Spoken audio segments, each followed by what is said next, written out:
ছাত্ৰ ছাত্ৰীসকল আশা কৰোঁ তোমালোকৰ পঢ়া শুনা বহুত ভাল ধৰণে চলি আছে। এইটো মই তোমালোকৰ কাৰণে সাধাৰণ বিজ্ঞানৰ এটা মডেল কুৱেশ্যন পেপাৰ তোমালোকৰ কাৰণে আনি দিছোঁ। তোমালোকে ইয়াত থকা কুৱেশ্যনখিনি গোটেইখিনি কভাৰ কৰিবলৈ চেষ্টা কৰিবা। ইম্পৰ্টেণ্ট কুৱেশ্যন হয়, গুৰুত্বপূৰ্ণ প্ৰশ্ন হয়, এক্সপেক্টেড কুৱেশ্যন হয়। এই গোটেইকেইটা কুৱেশ্যনবিলাক তোমালোকে এফালৰ পৰা কণ্টিনিউ প্ৰেক্টিছ কৰি যাবা। মই আন ভিডিঅ' সময়ত তোমালোকক বেলেগ বেলেগ ছাবজেক্টৰো মই মডেল কুৱেশ্যন পেপাৰ আনিবলৈ চেষ্টা কৰিম। ইয়াত থকা তোমালোকে গোটেই কুৱেশ্যন এনচাৰ এফালৰ পৰা কৰি যাবা। মই তোমালোকক এফালৰ পৰা কুৱেশ্যনবিলাক দি গৈ আছোঁ, তোমালোকে এনচাৰকেইটা ইয়াৰ পৰা কৰি যাবা। নিজৰ বহি উলিয়াই ল'বা, তাতে তোমালোকে প্ৰশ্নবিলাক লিখি ল'বা আৰু উত্তৰবিলাক এফালৰ পৰা কৰি গৈ থাকিবা। আৰু লাষ্টত চাবা তোমালোকে কিমানৰ ভিতৰত কিমান নম্বৰ পাবলৈ সক্ষম হৈছে আৰু কোনবিলাক কুৱেশ্যনবিলাক ইয়াৰ পৰা তোমালোকে কভাৰ কৰিবলৈ সক্ষম হৈছে, এইবিলাক গোটেইবিলাক চাবা। তোমালোকে এফালৰ পৰা গোটেইকেইটা এই MCQ কেইটা ছল্ভ কৰিবা। মই তোমালোকক থিয়ৰী কুৱেশ্যনৰ পৰা কোনবিলাক কুৱেশ্যন কেনেকুৱা ধৰণৰ কুৱেশ্যন আহিছে আৰু কেনেকুৱা ধৰণৰ তোমালোকে গুৰুত্বপূৰ্ণ কুৱেশ্যন হয়, মই এইবিলাক তোমালোকক কৈ যাম। এতিয়া তোমালোকে MCQ কেইটা গোটেই এফালৰ পৰা ছল্ভ কৰি যাবা আৰু লগতে চেনেলটো ছাবস্ক্ৰাইব কৰিবা। মই নতুন তোমালোকক মডেল কুৱেশ্যন পেপাৰ প্ৰতিদিনে তোমালোকৰ এক্সাম অহা দিনলৈকে তোমালোকক মই কণ্টিনিউ দি থাকিম। সেইবাবে তোমালোকে আমাৰ চেনেলটো ছাবস্ক্ৰাইব কৰিবলৈ নাপাহৰিবা।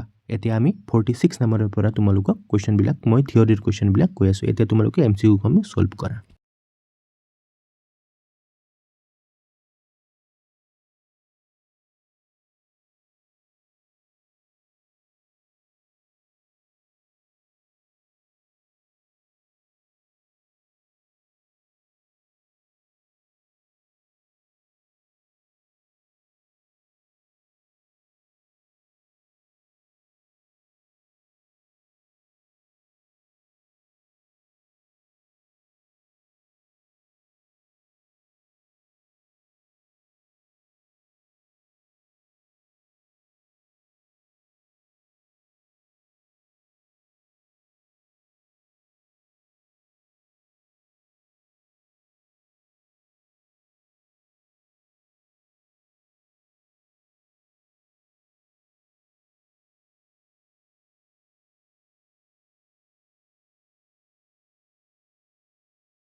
ছাত্ৰ ছাত্ৰীসকল এইটো 46 নম্বৰ কুৱেশ্যনটো চোৱা।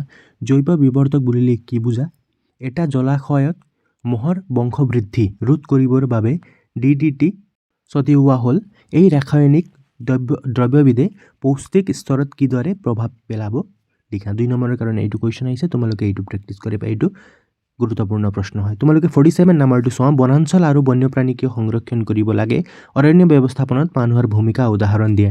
বিজ্ঞানত প্ৰত্যেক বছৰে এনেকুৱা ধৰণৰ কুৱেশ্যনবিলাক সোধে। তোমালোকে ন'টিছ কৰিছা, প্ৰিভিয়াছ ইয়াৰ পেপাৰবোৰ চালে তোমালোকে দেখা পাবা।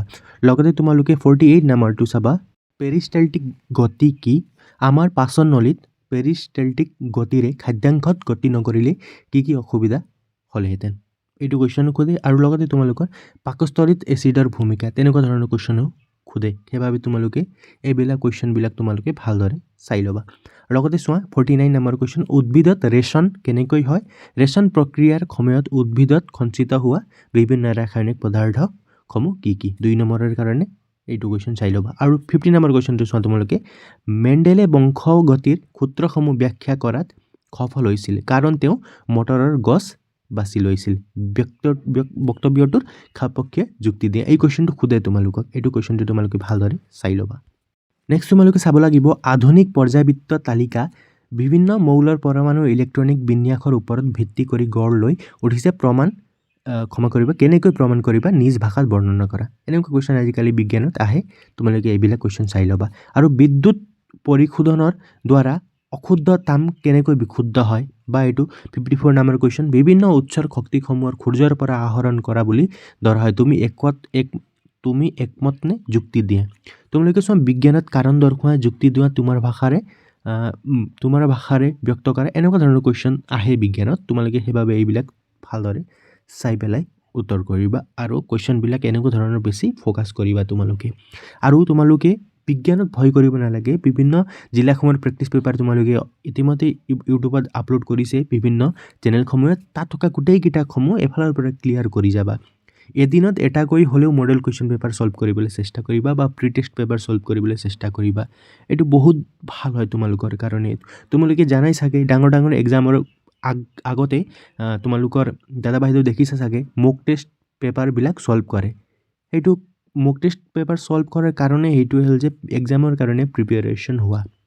এ টু জেড কমন কুৱেশ্যন নাহিলেও তাৰ পৰা বহুতখিনি কুৱেশ্যনবিলাক এনেকুৱা আহে য'ত তোমালোকে ভাল ধৰণে সলভ কৰিব পাৰিবা আৰু তোমালোক উত্তৰ লিখোঁতেও বহুত সহজ হয় সেইবাবে পেপাৰবিলাক ভালদৰে সলভ কৰিবলৈ চেষ্টা কৰিবা আৰু তোমালোকে মনত কৰিবা এই 56 নম্বৰ কুৱেশ্যনটো 30 সেন্টিমিটাৰ ভাঁজ ব্যাসাৰ্ধৰ উত্তৰ দাপোনৰ সন্মুখত 20 cm দূৰত্বত 5 সেন্টিমিটাৰ দৈৰ্ঘ্যৰ বস্তু এটা ৰখা হ'ল এইটো কুৱেশ্যনটো তোমালোকক আহে এইটো তোমালোকে ভালদৰে প্ৰেক্টিছ কৰি যাবা 57 নম্বৰ কুৱেশ্যনো ইম্পৰ্টেণ্ট হয় তাপবৰ্জি আৰু তাপগ্ৰাহী বিক্ৰিয়াৰ মাজত পাৰ্থক্য লিখিবলৈ আহিব তোমালোকে ভালদৰে চাই পেলাই যাবা আৰু লগতে বগা পোহৰৰ বিস্ফোৰণ কি এইটো কুৱেশ্যনো আহে আৰু তোমালোকে প্ৰজনন জীৱৰ অন্যতম গুৰুত্বপূৰ্ণ বৈশিষ্ট্য বক্তব্যৰ সমৰ্থনত 3টা কাৰণ উল্লেখ কৰা এই কুৱেশ্যনো চাই ল'বা তোমালোকে লগতে 61 নম্বৰ কুৱেশ্যনো তোমালোকে ভালদৰে চাই ল'বা এইটো ইম্পৰ্টেণ্ট হয় এনেকুৱা ধৰণৰ মেথছ আহে তোমালোকৰ সো ছাত্ৰ ছাত্ৰীসকল ইয়াত থকা গোটেইকেইটা কুৱেশ্যনসমূহ তোমালোকে ভালদৰে প্ৰেক্টিছ কৰি ল'বা ভাল কুৱেশ্যন দিয়া হৈছে তোমালোকৰ এক্সামৰ কাৰণে এনেকুৱা ধৰণৰ কুৱেশ্যনবিলাকেই